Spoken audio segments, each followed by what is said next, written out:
Hey everyone, if you want to make your own podcast but you don't know where to begin, Spotify for Podcasters makes it super easy. They've got everything in one place, it's totally free, and you can make money while doing it.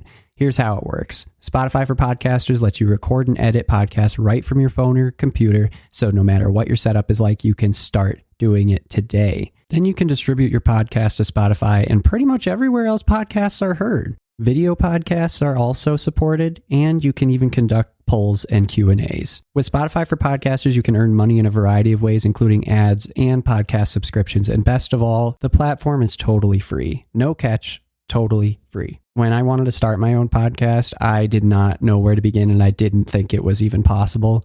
And Spotify for Podcasters made it happen. They made it easy, they made it quick, and I am doing something that I love. What more can I ask for? So if you're interested in starting your own show, you can do it, and I highly recommend you give this a try. Download the Spotify for Podcasters app or go to www.spotify.com/podcasters to get started. Hey everybody, what's up? Welcome back to another episode of Everything Kratom, the podcast about anything and everything Kratom. Great to have you with us on this Monday morning. Hope all is well with you. Hope your week is off to a great start and that you had a great weekend too. I'm doing pretty well today. I'm actually taking the morning off when it comes to Kratom, not taking any this morning. Not really because I want a tolerance break or anything like that. It's just, I just didn't feel like taking it today. So there you go. Not much of a story there. Okay, so today I wanted to talk about something which keeps popping up. Something that almost is just going unsaid. And I think that it's something that could be considered somewhat hypocritical of both the Anti-Kratom movement and the Pro-Kratom movement. And that's an interesting intersection there, right? So hopefully I've got you hooked by now and you'll want to know what it is. So here we go. Looking at any of the articles I've seen, in the past week or so, and also at the few that I've mentioned on this show last week, I keep on bringing up the FDA. And, through no fault of my own, just Kratom and the FDA are it's not like Forrest Gump where it's like they're peas and carrots. It's like the opposite, but you still find them together all the time because they're at odds with each other right now.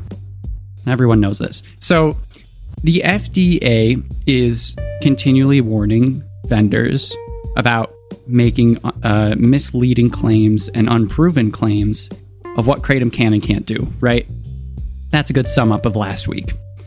And Kratom companies are, some of them are really upset by this because they're like, we're not claiming that Kratom can heal someone completely who's going through opioid withdrawal.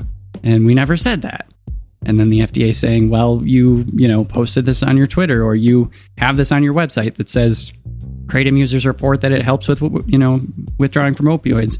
And then the Kratom vendor might say, well, we're not saying that directly. We're saying some Kratom users report that it helps alleviate their symptoms of withdrawal. And that doesn't need to be taken as we're saying that this is an FDA approved therapy for opioid withdrawal syndrome, So this is how it keeps going back and forth, I think. And I think the FDA is really focused on the opioid addiction aspect of it and how Kratom can be seen as a potential, tool in the fight against opioid addiction. That's kind of what I see it all coming down to. The FDA doesn't really take as much of a stab at stopping Kratom companies from saying other things, even though they do. But it's really all focused on the opioid aspect. So that's kind of what got me thinking about this week. If the FDA doesn't like that a vendor, for instance, is saying that Kratom has been reported to have been helpful in aiding people with dealing with their opioid withdrawal symptoms, right? Let's just say that. They don't like that. Then why is it that they are also, in their own logic and line of defense of why they think that Kratom should be illegal, saying that it acts like morphine and opium and, heroin, they're saying that it acts like those things to some degree and that it acts on the same receptors. But then they're also saying that you can't use it to help treat withdrawal symptoms from those drugs. And I know that, at first you might think, that's a really dumb statement that I just made. But I'm not, I don't mean it just, at face value like that. What I'm really talking about is the line of reasoning for why they don't want kratom to be an approved substance to help combat opiate withdrawal syndrome, in their words again, is that it would be replacing one drug for another. And that it's similar to heroin, morphine, etc., etc. And then you look it up on their website, which they direct to HHS and then to NIDA, and they say that methadone and buprenorphine work well to combat these symptoms because they, they relieve the symptoms because they're literally doing similar things to your body. Not the same, but it's relatable. It's not like, oh, wow, we came up with this treatment that has nothing to do with how your body reacts to opioids. There's a reason why people are taking those things. It's because it's doing things to your body to help your body, deal with this lack of opium, for instance. I wonder what the thing is doing. It's not like it's just magically waving a wand. It's doing stuff to your body that's making your body go, okay, this is good enough. I don't have opium, but this will work. Okay? So I know that it sounds kind of very, I don't know what to call it, hippie-esque, but I really am coming at this from the middle of the road. I'm about to be poking at the Pro-Kratom movement too in a second here, so bear with me in case you think this is a little too hippy-dippy.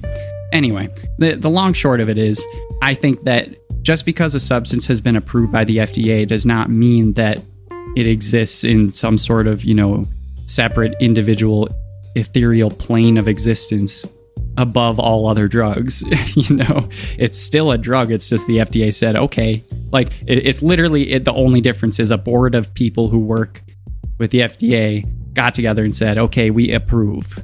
That's the difference, right? So then you get into the specifics, and it's you can talk about whether kratom actually should be used that way. And I certainly don't know. I really don't know, but I think it's worth a damn try at this point, to be honest. We've been dealing with this crisis for 20 years. It's the worst it's ever been. At that point, you might need to try something different. I'll leave that thought there, but food for thought. So just saying that kratom should not be talked about in that way doesn't mean that there isn't some sort of merit there. It's just you haven't approved it, but you won't approve it because you won't look at it. And you ignore data from the World Health Organization, but you cite data from the World Health Organization when it comes to methadone. And that is the hypocrisy on that side. I think in terms of the FDA and more broadly the anti-kratom movement, I don't see anybody saying from that movement that they're against methadone.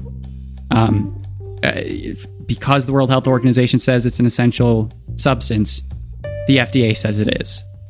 Okay, well, if you trust the World Health Organization, then you wouldn't think kratom is bad right now. Okay, so there's the hypocrisy, and I hope that people on that side can face it. Now, here's the hypocrisy on the pro-kratom movement, which I do find myself somewhat on the side of. But as you all know, I always try and approach this from the middle, because what's the point of having a side if you're going to be blind to the other side? So I play devil's advocate in my own head all the time. And I don't know if I'm right. It's just kind of how I feel, but my feeling might change based on what I learn. Okay, so sorry for always saying that, but I just want people to know. So for the pro-kratom movement, you say that kratom helps with opioid withdrawal symptoms, and this pops up everywhere. It is one of the core key arguments for keeping kratom legal in some sense. It's not that everyone feels that way or that everyone uses it that way, but I mean, come on, let's all agree in pretty much every survey that we've seen and every study that we've seen and every, randomized sampling of Reddit posts that we find, people are using kratom overwhelmingly for treating some sort of withdrawal symptom coming from heroin or morphine or painkillers or opium or whatever it may be. That's like, I usually see like a 60 or 65% figure, but you know, it's all over the place, but it's overwhelmingly like that's what you see. And I don't think anyone can ignore that. So let's take that as somewhat, you know, granted.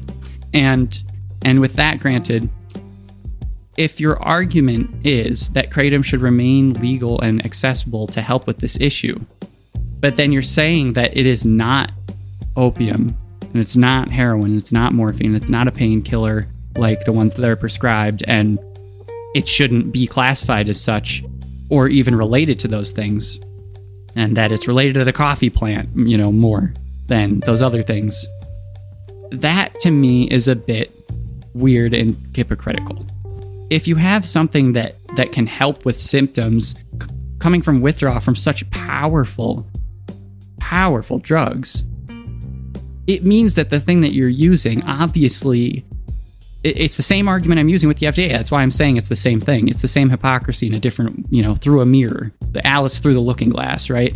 If you're saying that this thing is different from all the rest, but you're using it to help you get off of all the rest, there's obviously some sort of overlap. Like, you can't just separate it and say, there's nothing bad about kratom. It is fine. You can't get addicted. And, you know, using kratom isn't like replacing one drug for another. It's like, I think at this point, and this one kind of goes to both sides, but I'm just talking about the pro-kratom movement right now. I think if you replace some drug with anything, that's a replacement. I'm not saying that it's equatable, like it's not the exact same. You might not be replacing something the exact same, but you're definitely using something else. And I think that where these movements need to come together on is the fact that people who are withdrawing from these really strong drugs, in addition, you know, this is a very narrow focus because there's so much more at play here than just the drug. Like, it's like that article I talked about a couple weeks ago by Morgan Godwin that said there's more to being addicted and trying to get off of something than the drug itself. It's more got to do with societal factors and yourself and your social network and your friends and your family and who's there to support you and a million other factors. I agree with that to a degree, but also it's just that these drugs are so powerful that it seems to me as if a lot of people, I guess I can't say a majority, but it seems to be to me to be a majority. A lot of people who are addicted to these substances need something to help them get off of these substances that aren't those substances themselves. And this is where the overlap happens, I think. I think the FDA has approved certain drugs to help people get off of illegal drugs, and that for some reason the FDA doesn't acknowledge the fact that it doesn't fix the problem and that you're replacing one drug for another. And on the pro-kratom side, I think it's important to acknowledge that, yes, the FDA has these approved drugs and they're just trying to keep kratom from gaining any traction. And I think there's plenty of money involved in this. That's why it's a focus of theirs. But at the same time, I think the pro-kratom movement must recognize that these are very powerful drugs, and the fact that kratom might help people get off of them doesn't mean that that's the answer, and that kratom in and of itself is just the wonderful miracle plant that's going to save us all from this 20-year opiate crisis, right? Like, it's not that simple. You are replacing one drug with another to a degree. And I think each side of this debate must acknowledge that. Now, I know that I'm oversimplifying each side's view on this and that I keep saying anti-kratom and then using that interchangeably with the FDA, but the FDA is kind of leading the charge on the anti-kratom movement, you know, between them and people who have lost family members and friends who had kratom in their systems when they died and say that the kratom killed them. Which again, I always say, I would never dispute, you know, one's loved one's loss without, you know, seeing information about it, and I'm not going to like go up to them and say, hey, I want to see a toxicology report of your dead husband. Like, who would say that? So, grief first, debate second. But it, there's a very specific type of person and agency leading the anti-Kratom movement. So I think that, why not just call it for what it is? The Pro-Kratom movement, I think, is a bit more spread out. I think that there are a lot of different people involved, and that it's easy to say Kratom just does the job and it's a lot better than the things the FDA approved. Well, I don't know that. I know that it might be able to do the job that maybe, some of the FDA approved treatments do. Like maybe Kratom can do the job of some of those, and the FDA is really stifling progress. But it doesn't mean it's the cure-all, and it doesn't mean that that it's wrong to assume that like Kratom being able to replace these hard drugs probably has some sort of attribute to it that might be similar to those hard drugs. I guess I'll leave it there. That's just kind of what's circulating in my head today. I've been thinking a lot about it. I keep seeing articles about it. And I attached another article to this episode for you to take a look at if you feel like it. This is from the Pain News Network. I've mentioned them a lot. And they have an article looking a little further into those warning letters from the FDA to Kratom vendors. And specifically those about marketing Kratom as a means to treat addiction. So you can check that out. Link is in the description. And I hope that you enjoy going through this thought process with me. Again, I'm always trying to be transparent with you all. Like, I want this to be everyone's Kratom podcast. And so even though I have my viewpoint, which I think is important that you all know my viewpoint, so when you listen to me, you're like, well, I know that he leans this way, so I should take what he says with a grain of salt. I do try to be middle of the road, because I know that there are people who listen to this who might not think the same way that I do, but like, your views are just as important, and you might be right. I mean, I don't know. You might be right. Like, I'm not the one who's going to be solving this debate. I'm just a bystander, somewhat of a bystander, providing a partial narrative of what's going on, and I have my own opinions. So as long as you know that, I think that we're good. Let me know what you think. Reach out if you want to. And other than that, we'll be back tomorrow. Take it easy, everybody. Bye-bye.